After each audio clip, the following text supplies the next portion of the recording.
Resumindo esse tema com notas, essa é a minha classificação. Mas e aí, quer saber o porquê delas? Fica no vídeo que você vai entender. Resident Evil é uma ou talvez a principal galinha de ouro da Capcom, e o que tornou essa uma franquia de sucesso foi todo o terror e sobrevivência como foco de toda a jogatina, o até então conhecido Survival Horror.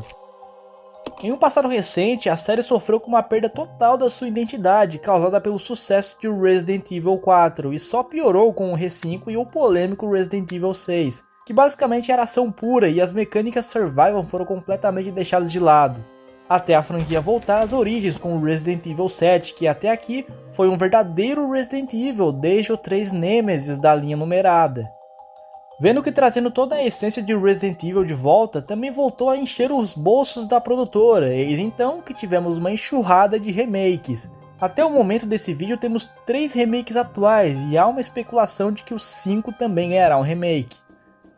Vendo todo esse cenário, posso dizer que os fãs modernos finalmente conheceram o terror que a série proporcionou nos anos 90, pois já que uma grande maioria aqui provavelmente conheceu o Resident Evil pelo 4 de 2005, e assim nunca foram atrás de jogar os clássicos por conta de serem câmera fixa e obviamente os gráficos já serem bem datados. Eu, por exemplo, demorei muito para criar vontade de jogar os clássicos de PS1, porém eu era um medroso de primeira linha e zerei o primeiro Resident Evil com a Jill vendo um detonado do mestre fanfarrão.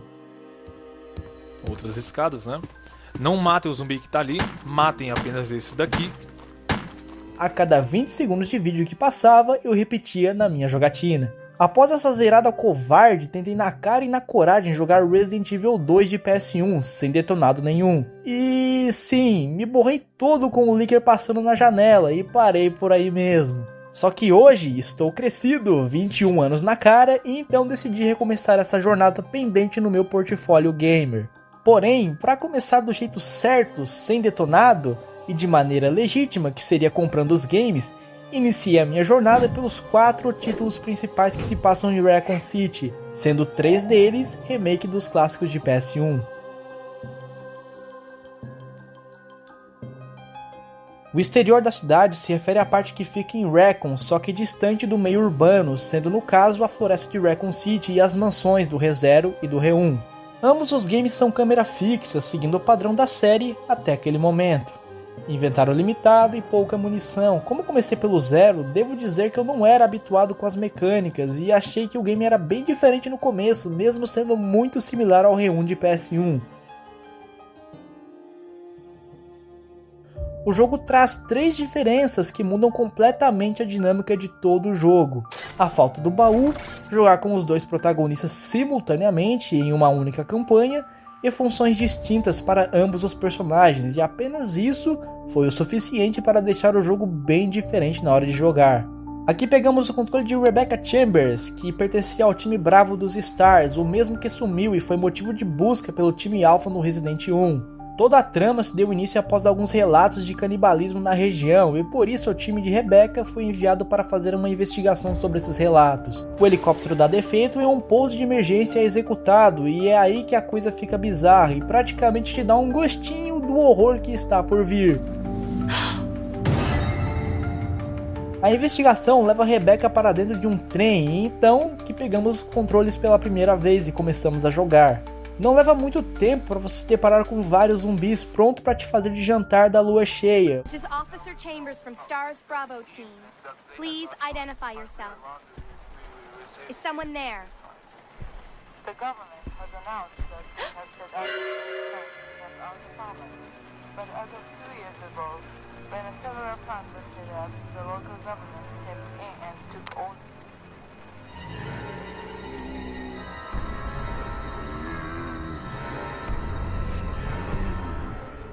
O jogo claramente te coloca em uma situação desfavorável, já que você sozinho, com uma pistola e pouca munição, não vai dar conta de todos eles. Logo, o jogo te faz perceber que a maneira certa é fugir se esquivando para poupar munição, e isso é interessante porque como o jogo é travado na jogabilidade por ser do tipo tanque, você não consegue se afastar com facilidade. Isso tudo porque o game quer que você se acostume o quanto antes com os controles e principalmente a se esquivar de inimigos. Um belo tutorial sem sequer aparecer nada na tela, nem mesmo uma legenda dizendo fuja. Pra mim, isso é o ápice de um jogo de terror. Só quem jogou sabe como que isso é tenso. Como se não bastasse, para salvar o jogo você ainda tem que ter um item especial chamado de Ink Ribbon. Sem ele você não salva. Se você morrer depois de 2 horas de jogo e não salvou, você volta 2 horas para trás. Como se não fosse ruim racionar munição, também temos que racionar itens de save. Tudo isso no começo do game, então imagina mais pra frente. No mesmo trem encontramos o segundo protagonista chamado de Billy Cohen, um ex-tenente da marinha americana que por conflitos e informações falsas na sua missão na África, acabou sendo culpado por matar 23 pessoas. Isso são informações que não sabemos até metade do jogo. Our unit was ordered to Africa to intervene in a civil war. Our mission was to raid a hideout of some guerrilla forces located deep inside the jungle. Do it!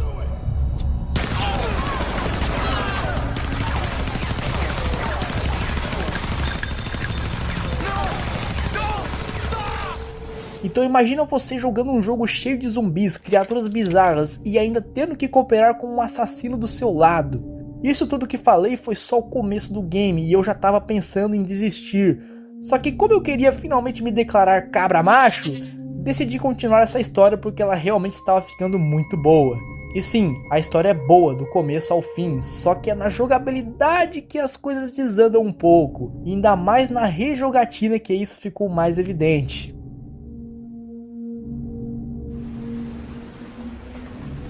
A jogabilidade cumpre o seu papel de te deixar tenso, como eu falei, é no estilo tanque, onde pra frente significa pra frente, não importa a direção da câmera ou do personagem.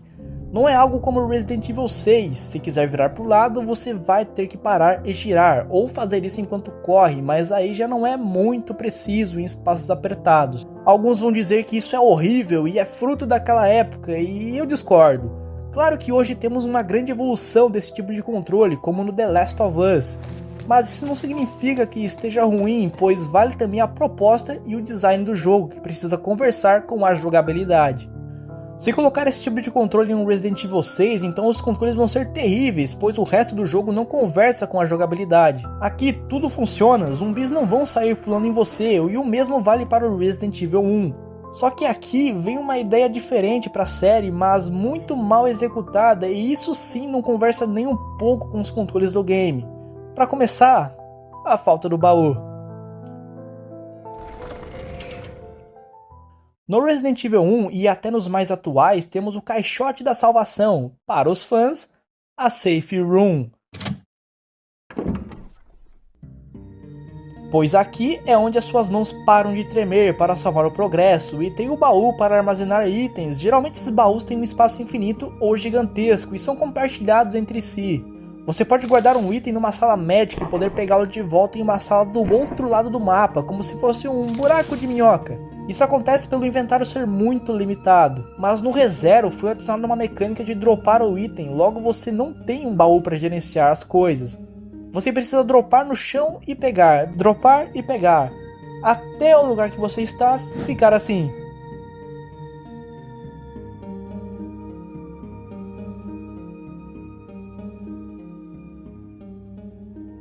Tem itens que são tão pequenos que fica totalmente ofuscado pelo efeito de brilho em cima, e pegar eles para gerenciá-los é uma tarefa irritante, porque nem sempre você vai acertar a posição deles, e vai acabar pegando o item errado.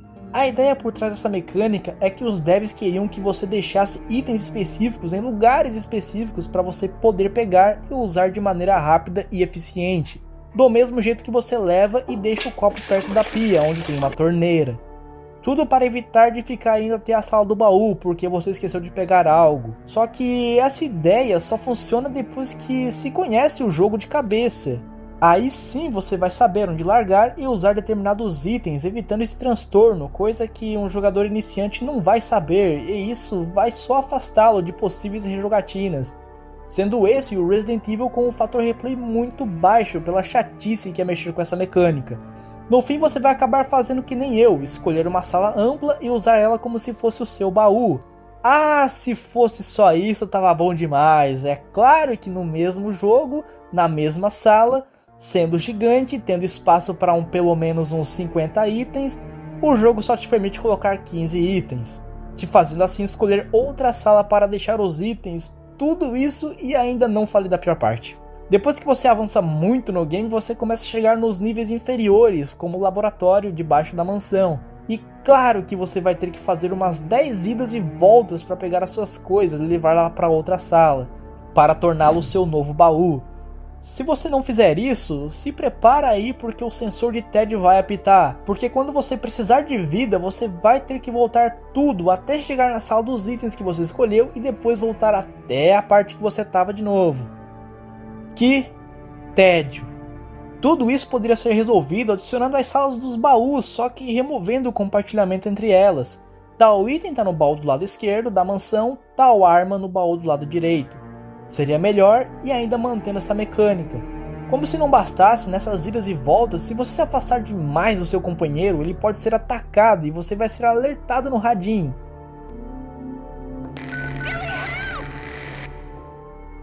E por isso transportar os itens acaba sendo essencial, e já que tocamos nessa outra mecânica, vamos falar dela. Algo único e diferente na franquia é você poder trocar e jogar com o segundo protagonista na mesma campanha, mas isso também foi mal feito e mal executado pra caramba. Seu parceiro possui algumas configurações ajustáveis, pelo menos quando você não está o controlando. Você pode deixar ele parado para sempre ou te seguir, deixar ele atacar automaticamente os inimigos ou não fazer nada. Trocar itens entre eles e um item peculiar exclusivo. Billy tem um isqueiro e Rebecca tem um kit médico para armazenar fluidos. Tudo para incentivar a cooperação entre os personagens. Só que no começo você vai ver que isso é tão problemático que 90% das vezes você vai deixar seu parceiro em algum lugar seguro e vai fazer tudo sozinho. E os motivos são diversos. Para começar, se você andar junto com ele, não importa a arma que esteja equipado, ele vai gastar a sua munição até com os inimigos mais fracos. Se você colocar para não atacar, então ele pode ser agarrado, já que não existe um senso da inteligência artificial de querer driblar ou evitar o zumbi. Então a única solução é deixar ele na sua salinha escolhida para ser o baú, e usá-lo como se fosse um baú ambulante e resolver os puzzles que precisam de 2 personagens. E nessa parte dos puzzles até que eles mandaram bem. Logo, toda a ideia de cooperação foi jogada no lixo, pois a execução da ideia não entra em harmonia com a proposta survival horror do jogo. E olha que ainda tem motivos de sobra para você jogar 90% do tempo com a Rebecca.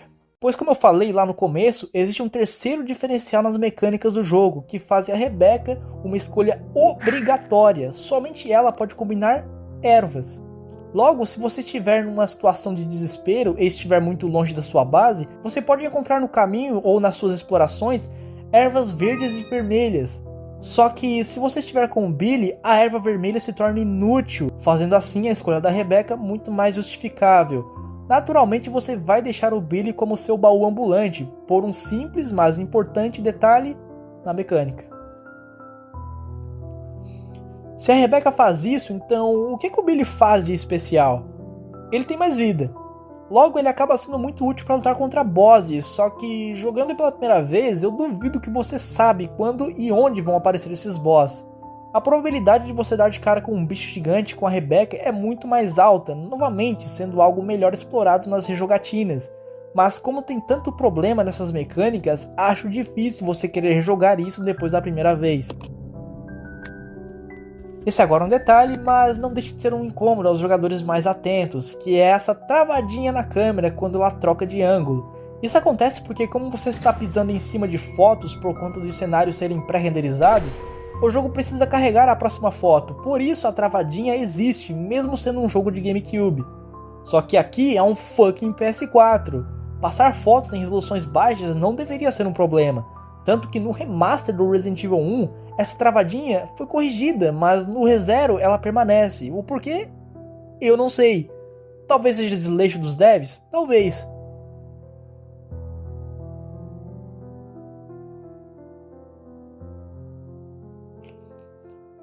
Tanta coisa ruim que parece que o jogo é tenebroso, mas sendo diferente, isso aqui ainda assim é Resident Evil.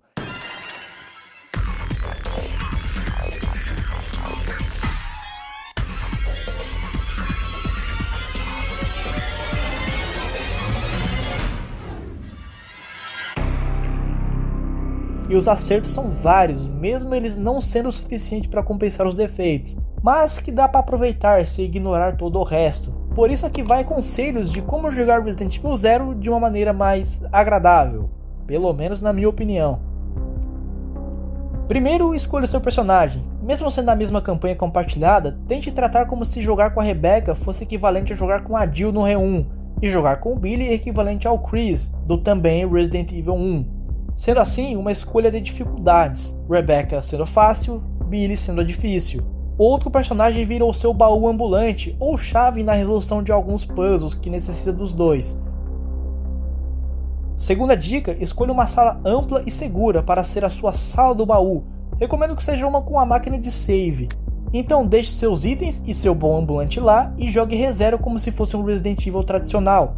Garanto que assim você vai ficar menos perdido e vai parecer mais leve de jogar do que ficar quebrando a cabeça e ter que cuidar de 2 personagens ao mesmo tempo.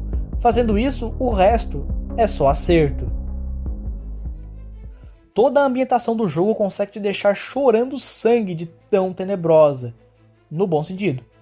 O jogo dá medo de verdade e consegue te deixar desconfortável até com as pequenas coisas. A câmera fixa ajuda muito na sensação de medo, pois é ela que faz o trabalho de esconder os perigos à sua frente.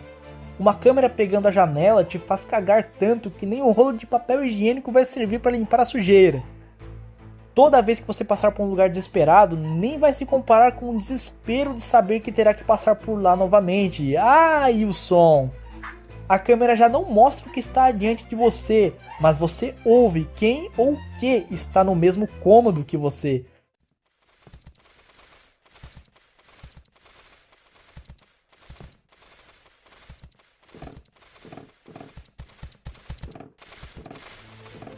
São tantas variações de sentir a fralda sujando que faz a sua experiência da primeira jogada ser magnífica, mesmo com todos os defeitos citados anteriormente.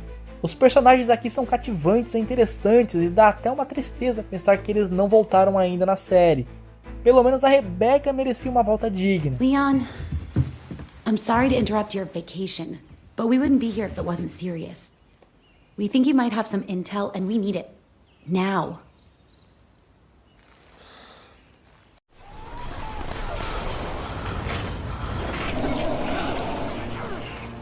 Os puzzles são todos muito bem construídos, e eu vou fazer uma ressalva a todos que duvidaram da capacidade de tocar piano com o Billy.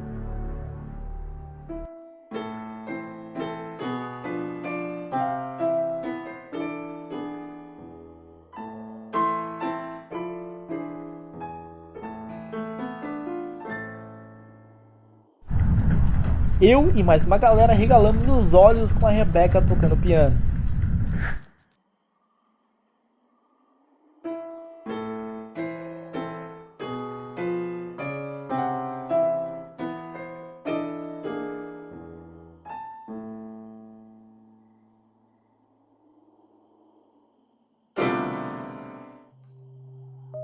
Puzzles que necessitam um do outro realmente são criativos, e a ideia de um enviar item para um lugar inacessível para o outro é genial e inovador na franquia. Graficamente falando, o jogo é bonito pacas, até para os padrões de hoje em dia.